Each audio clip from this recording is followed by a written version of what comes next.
Good afternoon. My name is Andre Brodkop, and I would like to welcome you to the 5th webinar on food digestion from the beautiful and sunny Ireland. Ireland is in a lockdown, obviously, so that's why I'm presenting from home. I wish you all a very happy new year, and especially good health. And I also wish that we see each other in person. Hopefully this year. We have a food structure and functionality conference here in Cork in October of this year, and hopefully next year at the Food Digestion Conference in May 2022. That sounds very far, but it's not that far. Next year here in Cork. So without any further delay, I would like to hand over to Caroline Orfila, who is leading today's webinar. Hello, good afternoon, everybody, and also Happy New Year from my side as well. So I'm just going to share my screen with you. Yes, so as Andre introduced myself, I'm Caroline Orfila. I work at the School of Food Science and Nutrition at the University of Leeds, and I currently co-lead the work group 5 on amylases and starch digestion with one of the founding members, Nadia Sigurd from Fresenius Kabi. So this working group was established a few years ago, and just a few words about that before we go on to the seminars today. For those of you not very familiar with Infogest, it arose out of a European cost action, and it gathers together scientists from both academia, industry, and regulatory worlds to discuss issues related to food digestion. It has a number of working groups, and you can see here some of the people involved in leading those working groups, but you're encouraged to visit the website and to participate in the various activities that are going on, including the webinars, the conferences, but also the training schools for early career researchers. Okay, so a bit more about working group 5. We are interested in starch because it's a major component of foods, plant foods generally, and also pharmaceuticals. So it provides 40 to 70% of the dietary energy to humans, and is also a major component of feeds for animals. It's found in its native form in a lot of foods, but also it's used widely as an ingredient in many foods and drinks, providing texture and influencing oral processing. And it's also an expedient in pharmaceutical formulations, so you can find it as a matrix in many formulations and influences the release of bioactive agents.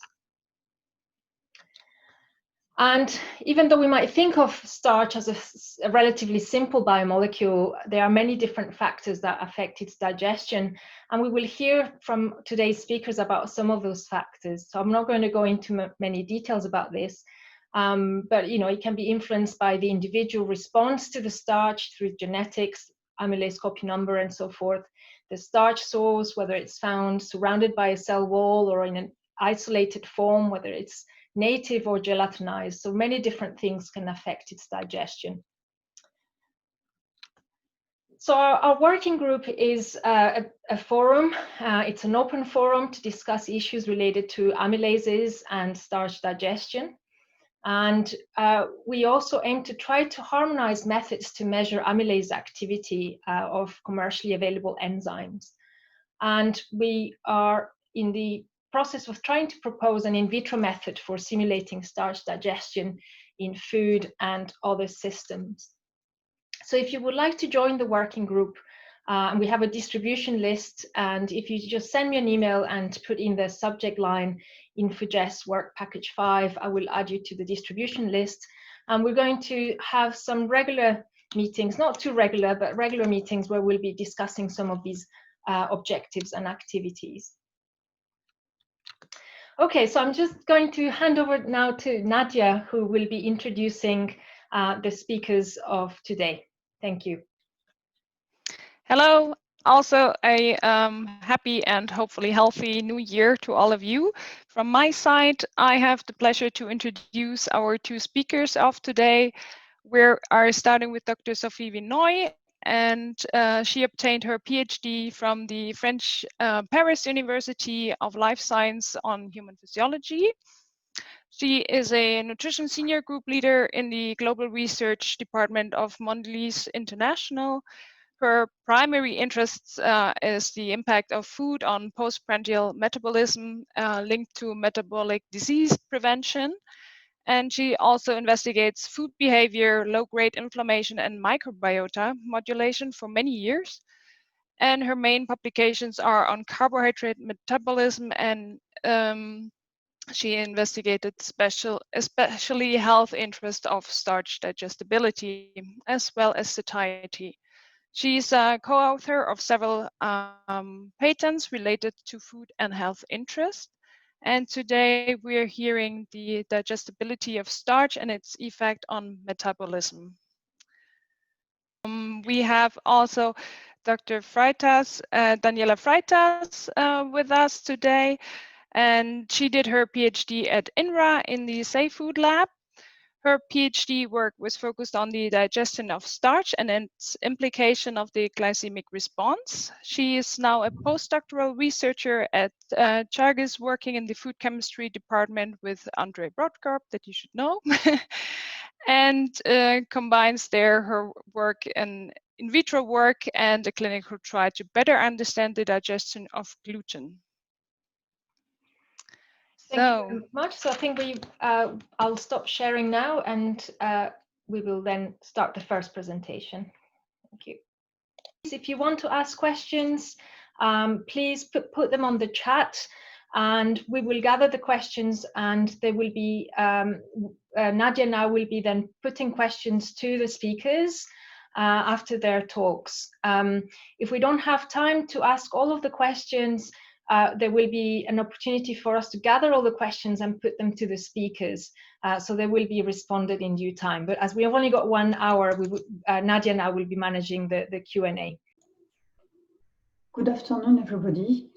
And I would like to thank the organizer to have invited me to talk about the digestibility of starch and its effect on metabolism.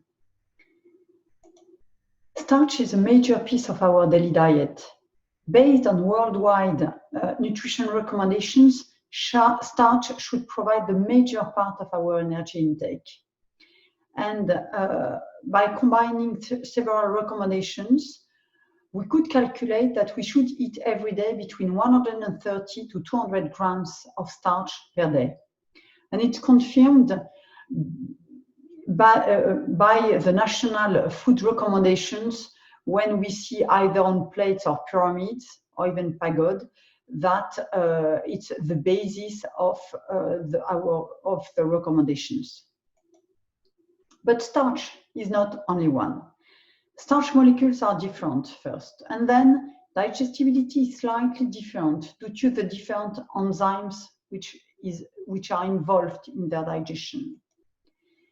And starch granules as well are different in starch ingredients.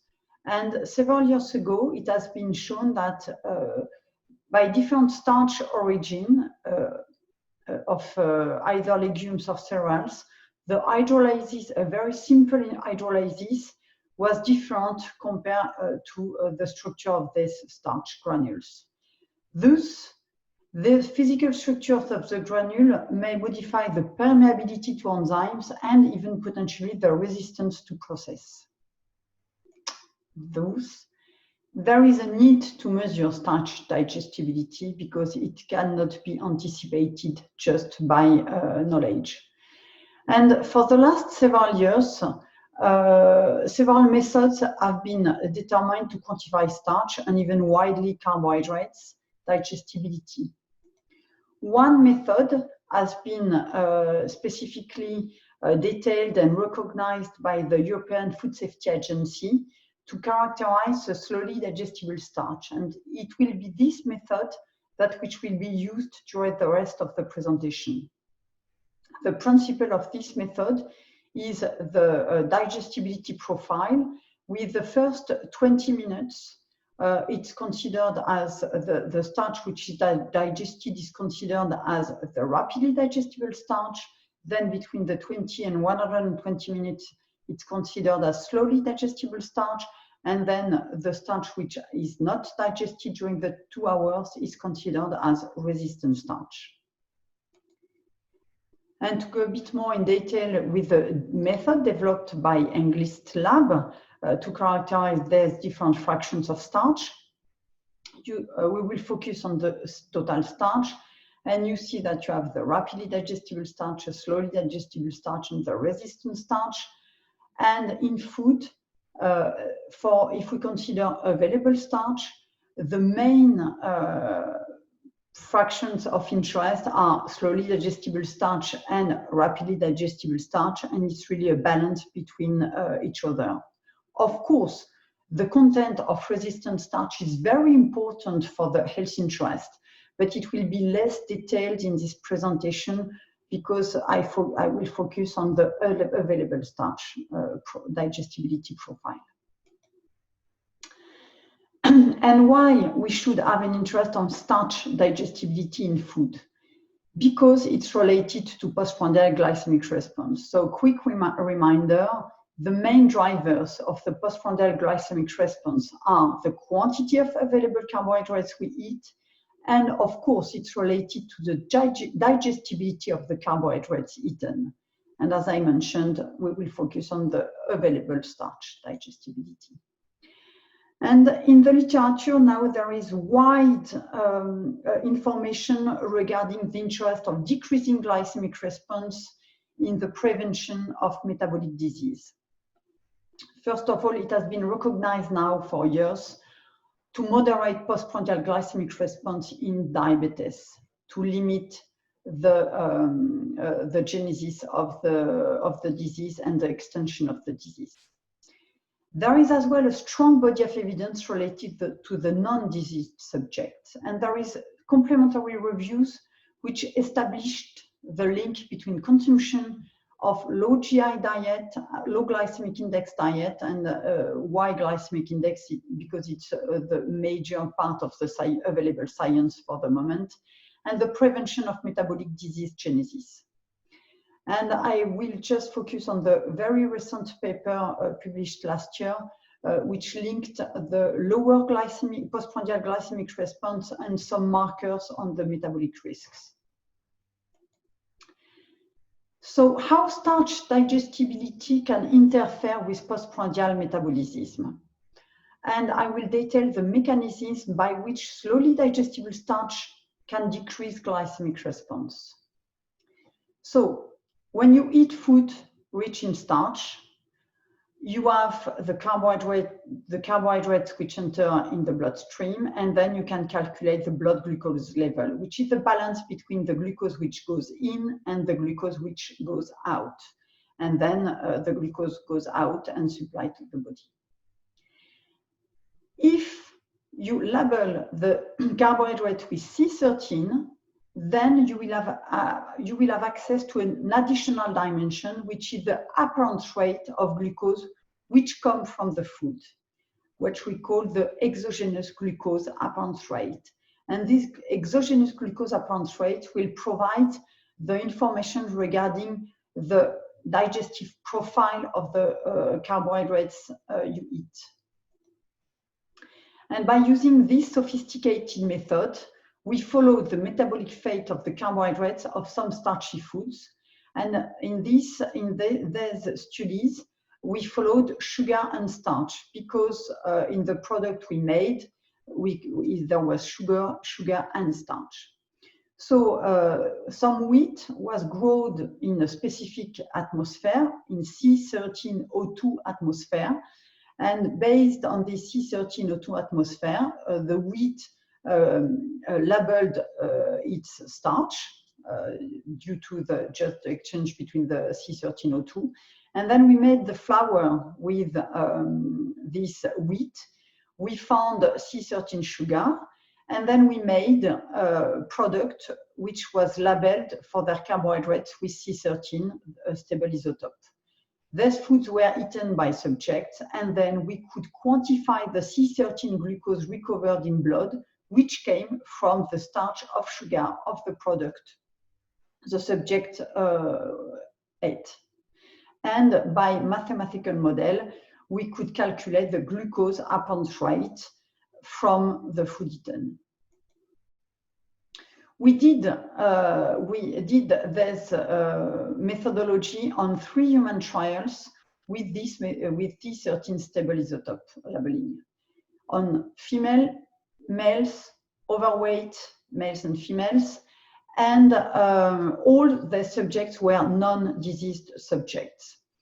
We measured, it's an acute study, so then the subject arrived in the lab, they ate this product, either a high slowly digestible starch condition or a low slowly digestible starch condition, where the range for the high level of slowly digestible starch is 17 to 26 grams per 100 grams, and for the no SDS condition is less than 1 gram per 100 grams.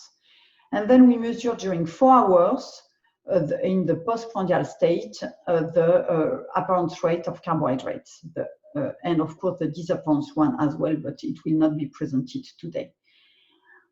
The meals and the products were similar in macronutrients, content, and energy, and the main difference was carbohydrate digestibility.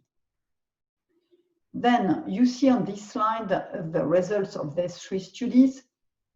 In orange, on these 2 studies, you see that the orange condition is the low SDS cereal product, which means that if there is low SDS content, it means that there is high RDS content, high rapidly digestible starch content, because as I mentioned already, it's a balance between low SDS or high RDS. And then you see that for the first part of the postprandial period, the appearance rate of exogenous glucose is much higher with the condition where there is no SDS because high RDS compared to the condition where there is high SDS in blue here in the 2 first studies and in dotted line in the last study. And this different metabolic fate leads to different glycemic response, and you see that for the high SDS condition, so in blue here and in dotted line in the overweight study, that the glycemic response is much lower compared to the condition where there is no SDS, which means that high rapidly digestible starch profile of the products tested. With this study, we did a meta-analysis to evaluate the contribution of the SDS parameter on the starch digestibility profile parameters to the appearance rate of glucose.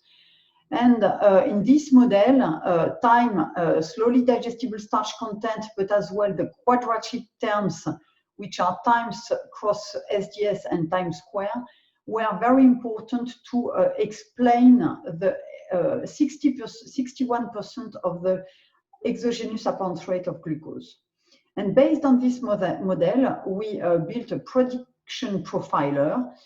And we see on this prediction profiler that in the condition on the left part of the slide, that when starch digestibility is fast, which means that you have low SDS content and high RDS content, the contribution of starch digestibility is much higher during the first 2 hours, and the SDS contribution is very low after 2 hours.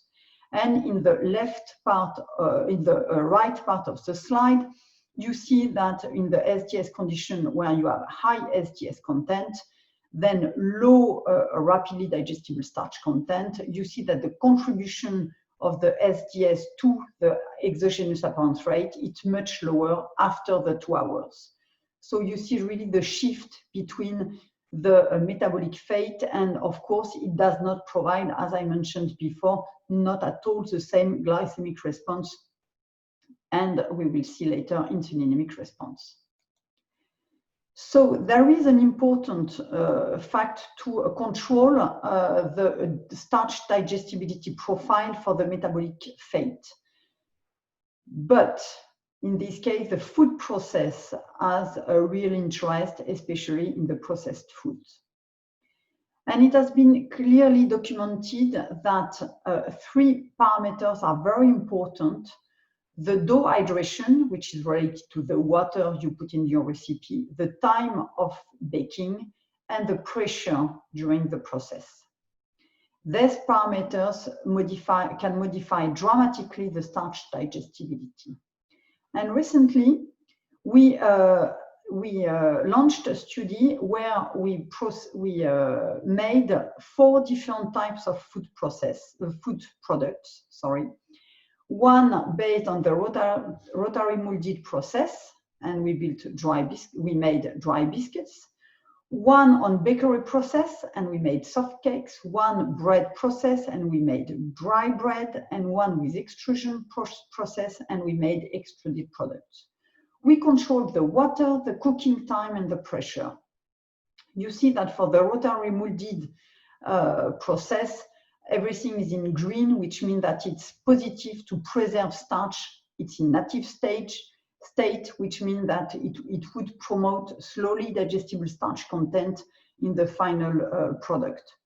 Compared to the 3 other products, where there is at least 1 or 2 conditions, hydrothermal condition, which is deleterious to preserve the starch at native form. And then the hypothesis was to obtain either high STS content or low STS content in these products. Mm-hmm. You have to keep in mind that it was the same ingredient, similar nutritional content. So the results we obtained is when you have a process which preserves slowly digestible starch. You see here in the biscuits, you see that the starch granules are preserved in their native stage, and you have then a high, slowly digestible starch content. Compared to soft, for example, in the soft product, the starch granules are maintained. We still see it in the matrix by electronic microscopy, but their shape are flattened, and potentially the permeability to enzymes changed, because we see a shift between slowly digestible starch to rapidly digestible starch form. For the rusk, the native, we are even farther from the native stage of starch, because we can still see the starch granules, but they are caught in the matrix and totally flattened. And we see that there is the same shift between slowly digestible starch to rapidly digestible starch content. And for the extrusion, it's the most dramatic change, because we cannot see anymore any granules, and which means that the starch molecules are totally free in the matrix, and you have no SDS at all, and 100% of rapidly digestible starch form. We tested that in vivo. So what happens on 12 healthy subjects, and we adjusted the portion to provide 50 grams of available carbohydrates. And you see on these graphs that for the glycemic response, in green, you have the rotary biscuit, which is the high slowly digestible starch product. You see that there is a significant difference of 1 millimolar at the peak, and it's associated to a lower significant difference of insulinemic response. You have to keep in mind that it's really the same ingredients, not exactly the same formula, because we had to adapt it to the different formula recipes. But at the end of the day, you eat nearly the same things, but you have at the end, totally different metabolic effect, because you have lower glycemic response and lower insulinemic demand in one condition compared to the other one. Then, to conclude this presentation, first, starch is one of the major pieces of energy of the balanced diet, so that it's based on the international recommendations. However, the metabolic fate of available starch, and especially its impact on glycemic and insulinemic response, is dramatically different due to its digestibility profile. And we have demonstrated clearly that mechanistically, the slowly digestible starch fraction of starch has a slow apparent rate in the bloodstream postprandially in non-diseased subjects.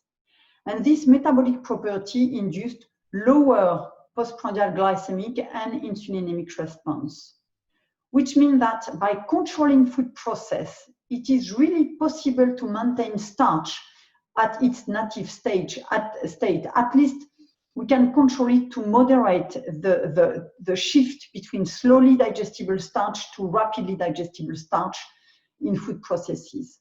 Because at the end, the main health interest is to limit the glycemic excursions when we eat starchy food to contribute to prevent some metabolic disease. So which means that when you say that you eat starchy food, it doesn't mean that you eat low glycemic response foods. We need to go one step further in the characterization of these types of food. And why not, for the perspectives, we can imagine that the combination, we could recommend that instead of eating starchy food, we could eat slowly digestible starchy foods.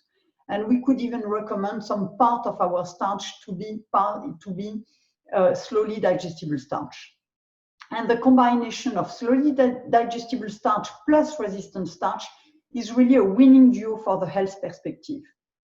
Thus, at the end, we really need to better characterize foods regarding starch digestibility. There is one recent paper which proposed a high STS diet for French, but really, we really need much more. Thank you for your attention. And if you want to know more about our research, please go on this website. Thank you very much. Okay, thank you very much. That was a great seminar. So we do have a number of questions for Sophie. And one of them is about the effect of pressure during processing on starch digestibility. It was one of the factors in your study design. And the question is, what about the degree of mechanical shear, whether that would have an effect on the responses that you're seeing? Yes, thank you for the question. To be honest, we didn't do any design to separate the effect of the shearing compared to the pressure, because in the extrusion we used, there is both. Anyway, based on a very recent paper published by Castro last year, they evaluated the pressure on starch ingredients, and as it's wheat, there is a strong hypothesis that definitely pressure contribute to the degradation of the starch granules. Maybe shearing, the shearing help, I would say, in this case, but I cannot say which is the responsibility, the main responsibility between the pressure and the shearing. Okay. But definitely, yes, it's important. Okay, thank you. I think there's another question about, I think it means about reference foods, whether there is a reference food for slowly digestible or resistant starch. So usually you use wheat as the ingredient and comparing amongst wheat samples, but do you think that there is a reference that could be used?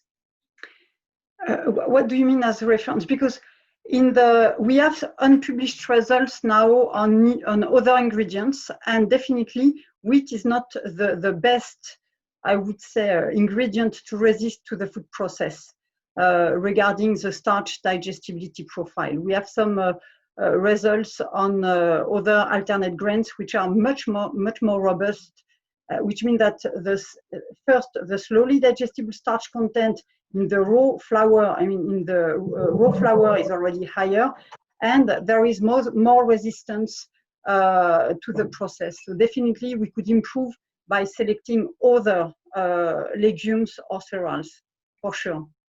Okay, thank you. And then just two small questions. One of them was, what's the reason why the starch granules were flattened in the cake matrix? Do you have an explanation for that? So unfortunately, I'm not an expert in that. So we saw it in the literature. I haven't read a lot of things regarding the electronic microscopy to explain the link to slowly digestible starch or rapidly, or the accessibility to enzymes. So we have as well additional results on the microtomography, and which explain as well that the crystallinity is a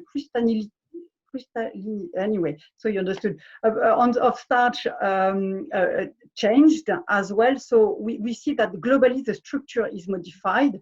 So the shape of the granules, maybe we need to work a bit more on that. Okay, and then one final question, just for today, but the others will be put to you later. About the high baking temperature. So they're quite high temperatures that are used in baking these products. And how do you think that affects the digestibility of starch, but also in relation to moisture loss? Yes, so that it's as well, it's something we have studied elsewhere, not in this study, but you're right, the temperature of cooking process, of course, coupled with the water in the dough, is as well a very important parameter that must be controlled.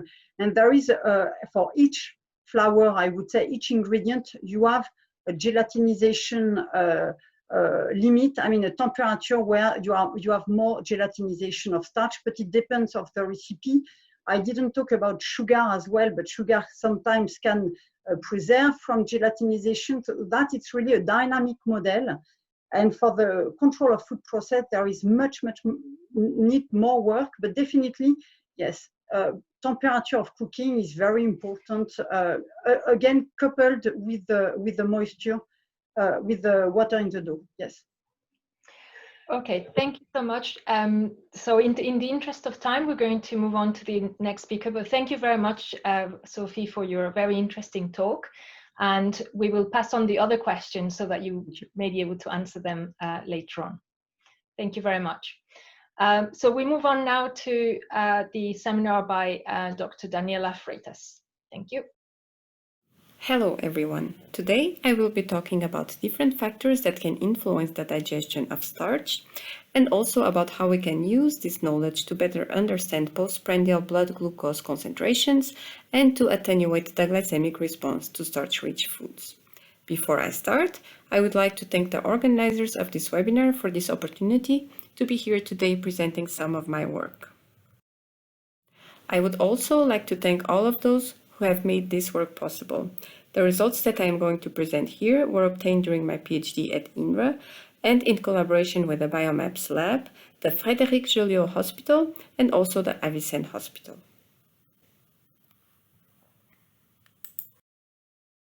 I am going to start my presentation with a brief overview of how starch is digested and the contribution of the oral, gastric, and intestinal phases to this process.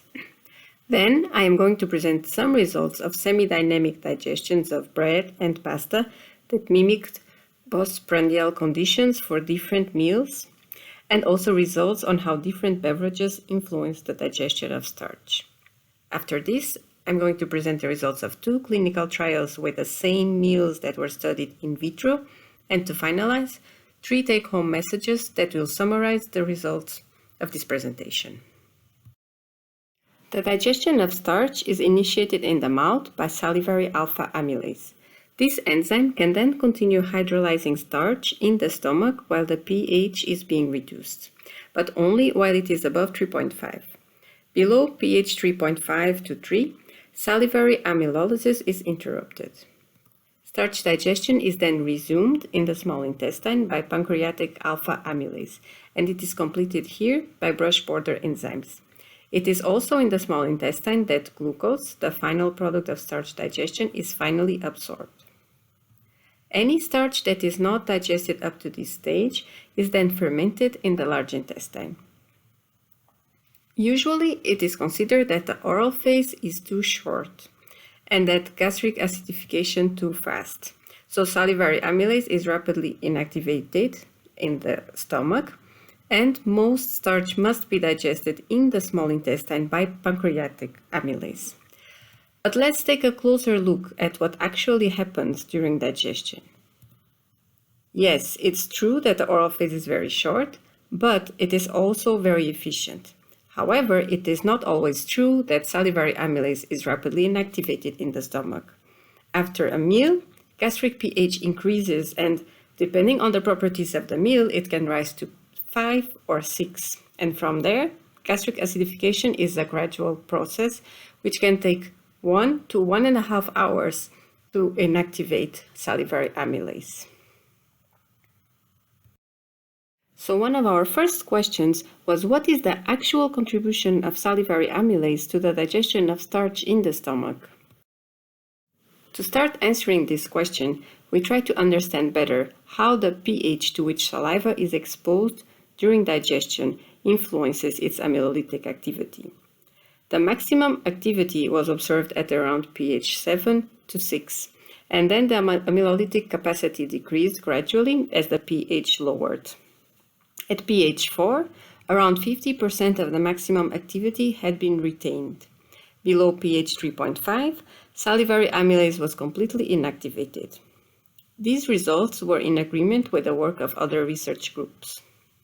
Now, if we look at the gastric acidification kinetics that I showed you before, we see that there is a time window of at least 1 hour during which this enzyme can continue hydrolyzing starch in the stomach, and for most of that time, this will occur at more than 50% of the initial amylolytic capacity.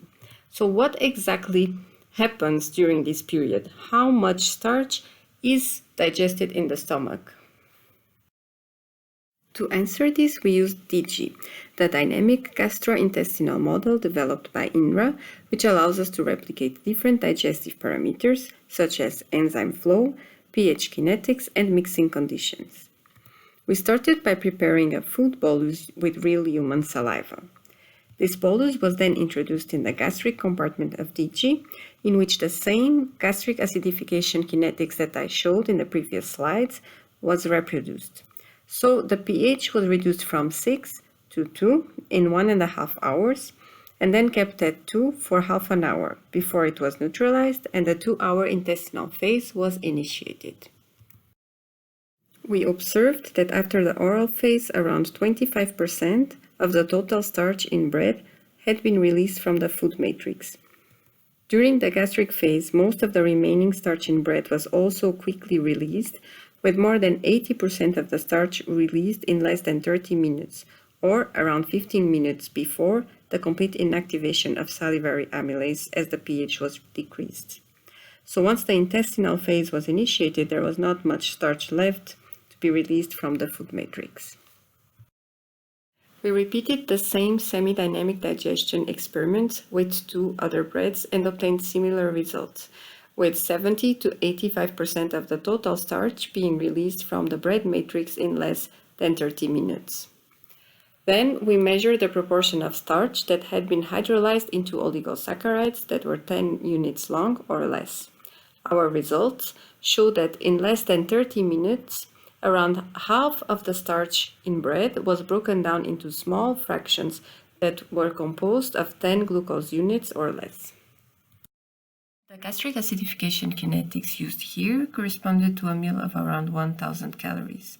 We repeated this experiment with a shorter gastric acidification kinetics corresponding to a meal of around 500 calories, and also to a lighter meal composed of 1 cup of tea with sugar and bread. And we obtained the same results with 75 to 80% of the total starch released from the food matrix within 30 minutes for the 3 acidification kinetics tested. Then we wanted to see if the contribution of the gastric phase was also important for foods that are usually associated with a lower glycemic impact. So we conducted the same experiment with pasta. And what we observed was that with pasta, most of the starch was digested during the intestinal phase by pancreatic alpha amylase. So we can see here that during the gastric phase, the proportion of starch released from the matrix of pasta was much lower than that of bread. Around a maximum of 25% of the total starch in pasta was released during the gastric phase, and only about 12 to 13% of the starch in pasta was hydrolyzed into oligosaccharides compared to half of all the starch in bread. So most of the starch and pasta was digested during the intestinal phase. The differences between the digestive patterns of these two foods are also visible in the pictures that we took during the digestion experiments. So you can see that at the end of the oral phase, at the start of the gastric phase, there were particles of bread and pasta in the solution. Then, at the end of the gastric phase, there were no longer particles of bread remaining, but there are still quite a few particles of pasta remaining in the solution, and after 2 hours of intestinal digestion, or a total of 4 hours of digestion, particles of pasta that resisted digestion were also still visible. The glycemic response can be defined as a postprandial change in blood glucose concentrations after the consumption of a food or meal that contains carbohydrates. Blood glucose concentrations will increase after a meal until a peak is reached, and then they will decrease to baseline levels.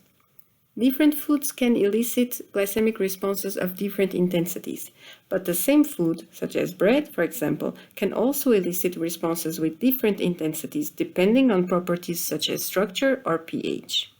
And then there is another level of complexity to this, which is the fact that we don't usually consume these foods just by themselves. They are usually combined with other foods, condiments, or beverages, which can also influence the glycemic response. There are, for example, a number of studies on the glycemic responses to bread, showing that it is attenuated when bread is consumed with vinegar. So, how do all these different condiments and beverages influence the glycemic response? To study this, we looked at the effect of common beverages and condiments on the amylolytic activities of saliva and pancreatine. Foods that are characterized by neutral pH and rich in polyphenols were able to reduce their amylolytic activities from 5 to 65%.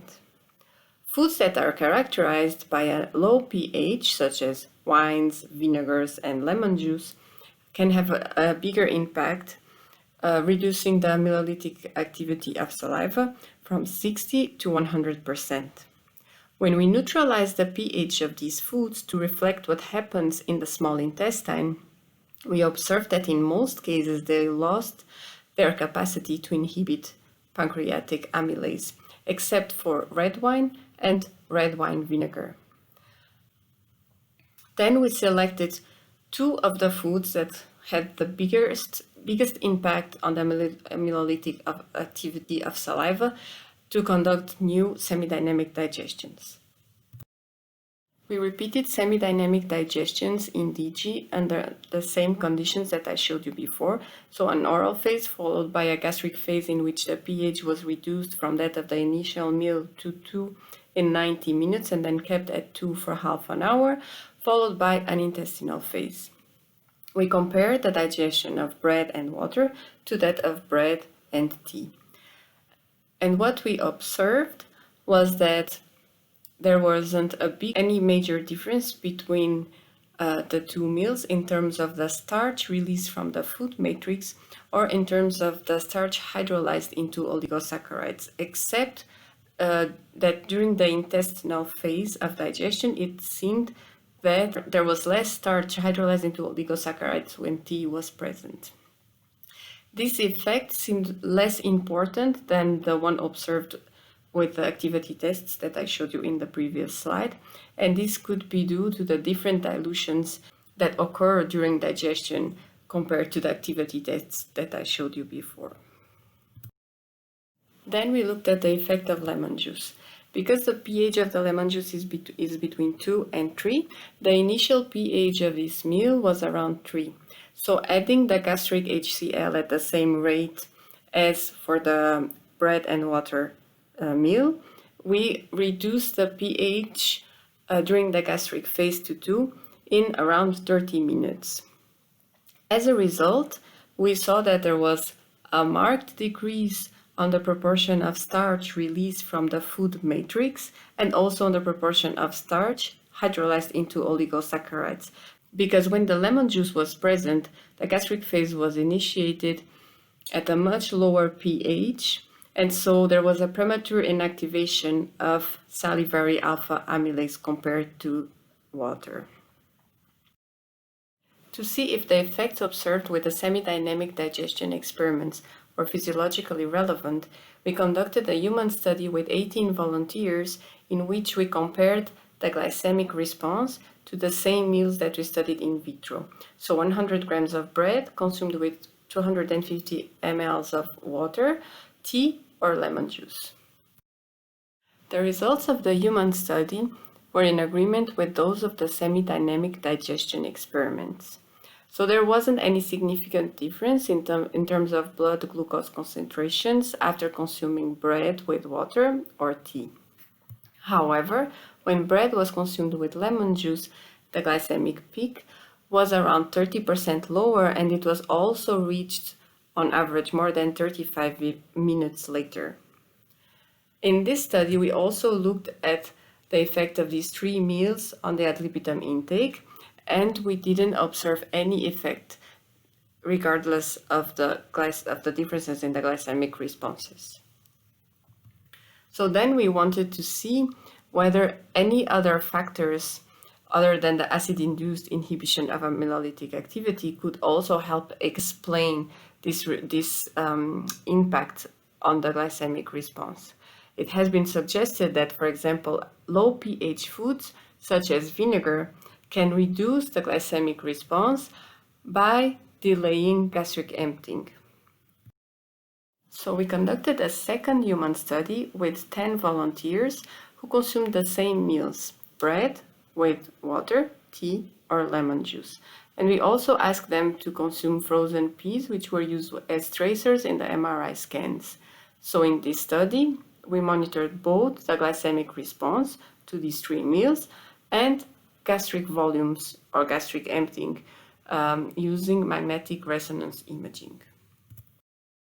In this slide, you can see how the MRI scans were performed. The participants were laying down on their right side, and a total of 72 images were obtained from their abdominal region. Here on the right side, we are traveling through one of these sets of 72 images of the abdominal region in real acquisition time. You can see here the liver, the spinal cord, and different regions of the stomach appearing in this region, with the chyme in the lower side and the air in the upper side, according to the position of the participants, which is indicated by this white arrow. These are some examples of the MRI scans obtained in this study. Each of these slides were obtained from different participants and were extracted from scans performed 30 to 45 minutes after the meal was consumed. As it can be observed, the meal provided enough contrast, so there was no need to use contrast agents. This arrow on the left indicates the direction in which the participants were laying down inside the MRI scanner. You can see on each slide how the chyme was positioned at the lowest part of the stomach, according to the position of the participants, and the air was confined to a region on top of it. Within the chyme, there were darker regions corresponding to a bolus or an agglomerate of boluses that were less hydrated, and there were lighter regions corresponding to more liquid or more hydrated regions of the chyme. By doing 3D reconstructions of the stomach, we were able to confirm that the positioning of the participants inside the scanner allowed an adequate distribution of the chyme and air within the stomach, with all the chyme in the lower regions and the air away from the pylorus confined to the top. This was important to ensure that the gastric emptying patterns were as close as possible to when we are sitting or standing, as it is most common after a meal. One of the interesting findings of this study was that these darker regions observed at the early stages of digestion and that correspond to a single bolus or to an agglomerate of boluses persisted for up to 2 hours after the meal. This shows that the solid part of the meal was not always fully mixed with the liquid part of the meal or with the digestive secretions. And so even after 2 hours, when the gastric pH is expected to be at 2, it is highly likely that there is a higher pH in some regions within the stomach. Regarding the volumes of gastric contents, we did not observe any differences between water and tea. The volumes of gastric contents were always very similar for both of these meals, as were the gastric emptying rates presented here in mLs per minute. When bread was consumed with lemon juice, the volume of the gastric contents 30 minutes after the meal was around 50% higher and stayed higher for most of the monitoring period. However, the gastric emptying rate for this meal was also 50% higher, explaining why there were no differences in the volumes of gastric contents at the end of the meal for the three beverages. To finalize my presentation, I would like to summarize these results into three take-home messages. The first one is that salivary alpha amylase does play a significant role in the digestion of starch during the gastric phase, and its contribution to digestion seems more significant for foods that have a higher glycemic impact, such as bread. As you could see from the results of our studies, 70 to 80% of the starch was released from bread within 15 to 20 minutes, and up to 60% of it was hydrolyzed into oligosaccharides in this period. This work has been published in both the Food Chemistry and the Food and Function journals. The second message is that semi-dynamic digestions based on the Infogest protocol do provide reliable data on starch digestion. As you saw, our results showing that tea had only a limited effect on the digestion of starch from bread and that lemon juice significantly reduced starch digestion were in good agreement with our in vivo studies. You can find more information about this work in our articles published in the Food and Function and Food Chemistry journals. Finally, my last message is that acidic foods, such as lemon juice, can attenuate the glycemic response to starch-rich foods by reducing and delaying the glycemic peak, and this was not linked to a slower gastric emptying. Part of this work has been published in the European Journal of Nutrition. Thank you very much to all of you for your attention. Thank you very much, Daniela, for a really great, fully packed talk. Very interesting approach that you have presented here. And we also do have a couple of questions already. One that is quite easy to answer, that is on the type of tea that you used. Is it a black tea or a green tea? It was a black tea. This one was a black tea. Exact. And then the other one was if you could elaborate what it would be if you would not chosen like white bread, but more whole grain bread at the beginning. So that I guess would lead a little bit more towards the pasta approach. Mm-hmm. Yes, I think that I would expect at least a slightly lower glycemic response if we had used brown bread or wholemeal bread. We did do some semi-dynamic digestion experiments using wholemeal bread, and the starch release and starch digestion patterns were lower than for the normal white bread, but they were not as low as we were expecting. But there are some studies that show that, for example, for wholemeal bread, the presence of fibers can also interfere with the gluten network, which is also linked to a, let's say, protective effect of starch digestion. And so when we have these type of products that are richer in fibers or undigestible starch, we don't always have much lower glycemic response. But there are other positive effects, of course, of having this undigestible material present. Exact. Then another one, short maybe, in the course of time. Did you control the chewing time of the bread? Could you elaborate on that? No, we didn't control the chewing time of bread in the clinical trials. We only standardized the oral phase for the semi-dynamic digestions. And that would have also been an interest of me if you would have controlled the temperature as well in the oral phase, if that has a further effect. Yes, that would have been interesting too. Yes, I think, to study that. Okay, I see Andre is already rising up here in the background. We had another. Yeah, we had another question that might also be coming back a little bit to Sophie's talk earlier.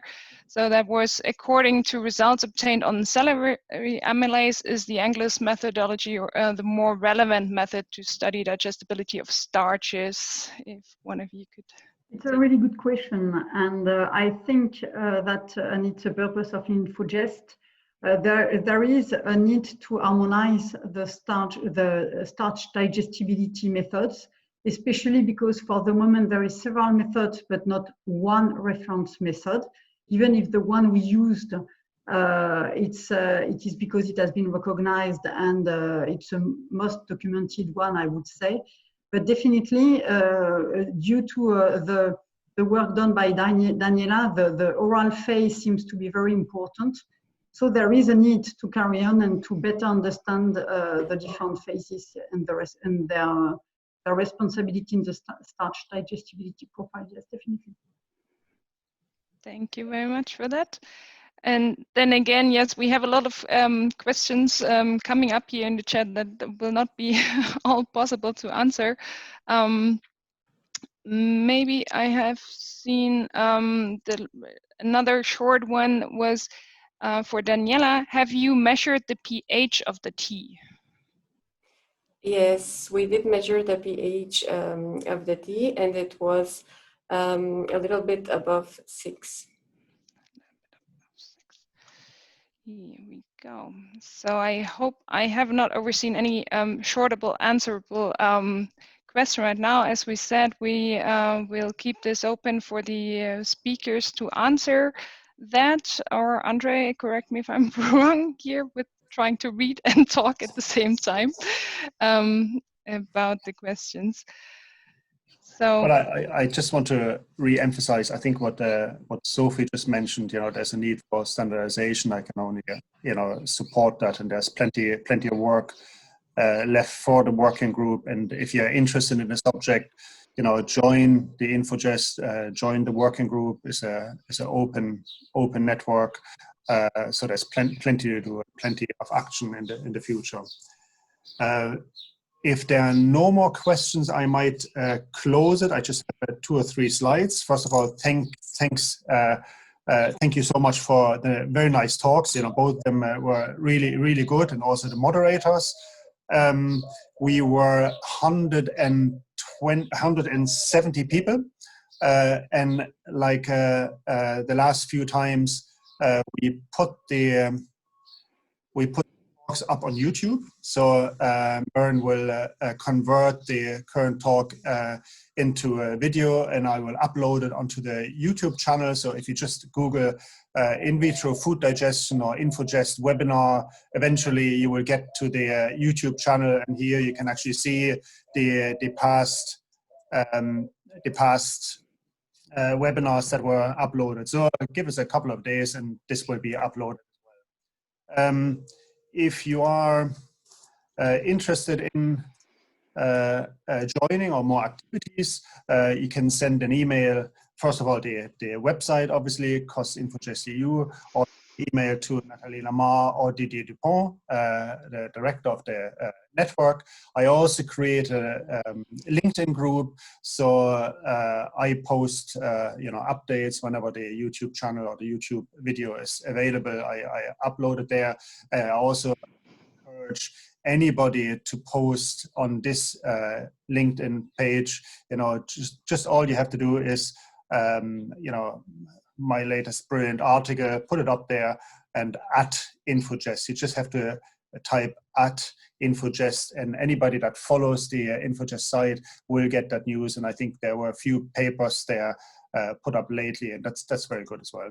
Okay, so just a reminder, this was our 5th webinar. So we basically went via the working group. So we covered the in vitro models. That was our first and second webinar. Absorption models, we looked at lipid digestion lipase, today amylase, and next month on the 3rd of February, so the first Wednesday of each month, we have a webinar. So next month we have the in silico models.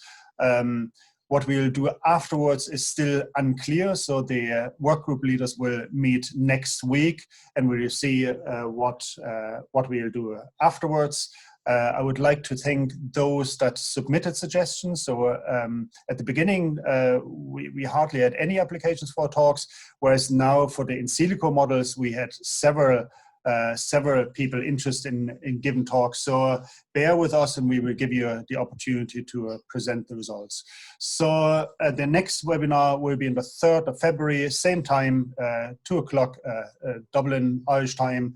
And we have two speakers. Stephen Lafontaine is the work group leader, and he will give a overview of the in silico models of digestion, and you probably all agree that it's definitely a great future in silico models.